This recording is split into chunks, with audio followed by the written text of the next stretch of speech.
Section 2. You will hear a woman called Alice Bussell talking on the radio about the Dolphin Conservation Trust, an organisation which tries to protect dolphins. First, you have some time to look at questions 11 to 15.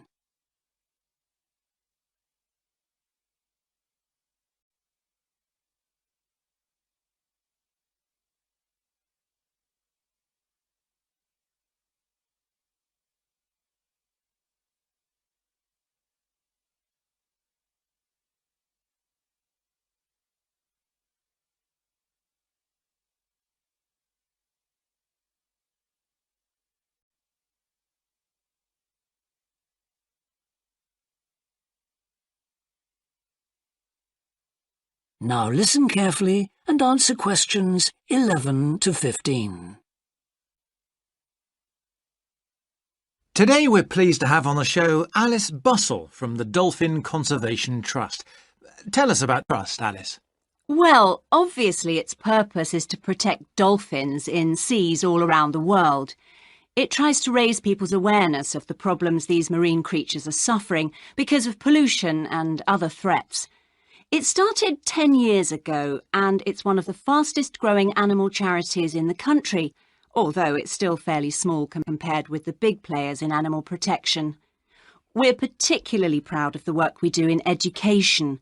Last year we visited a huge number of schools in different parts of the country, going round to talk to children and young people aged from 5 to 18. In fact, about 35% of our members are children. Oh. The charity uses its money to support campaigns, for example, for changes in fishing policy and so forth. It hopes soon to be able to employ its first full-time biologist with dolphin expertise to monitor populations. Of course, many people give their services on a voluntary basis, and we now have volunteers working in observation, office work and other things. I should also tell you about the award we won from the Charity Commission last year for our work in education. Although it's not meant an enormous amount of money for us, it has made our activities even more widely publicised and understood. In the long term, it may not bring in extra members, but we're hoping it'll have this effect. Is it possible to see dolphins in UK waters? Yes, in several locations. And we have a big project in the east part of Scotland. This has long been a haven for dolphins because it has very little shipping. However, that may be about to change soon because oil companies want to increase exploration there. We're campaigning against this because although there'll be little pollution from oil, exploration creates a lot of underwater noise. It means the dolphins can't rest and socialise. This is how I became interested in dolphin conservation in the first place. I had never seen one, and I hadn't been particularly interested in them at school.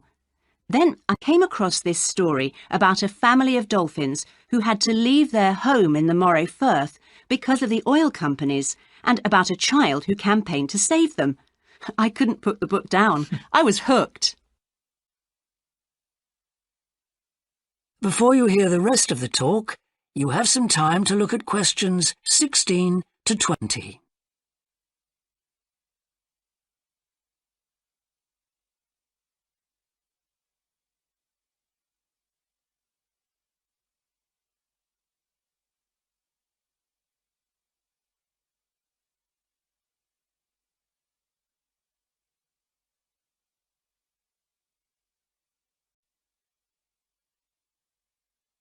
Now listen and answer questions 16 to 20.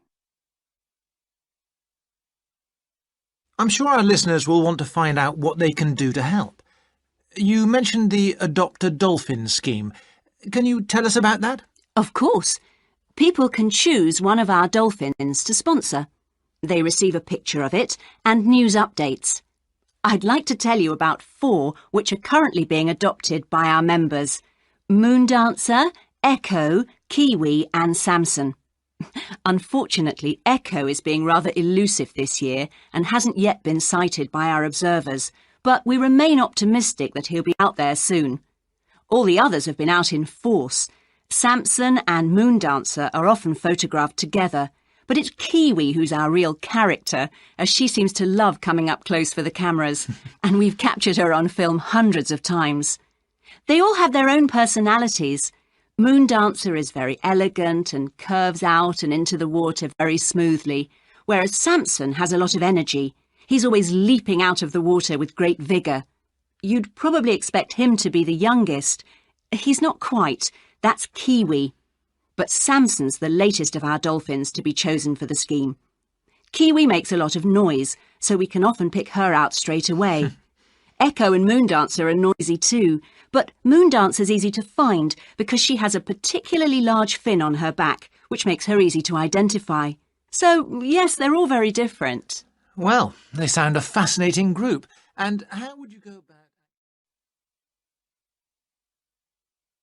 That is the end of Section 2. You now have half a minute to check your answers.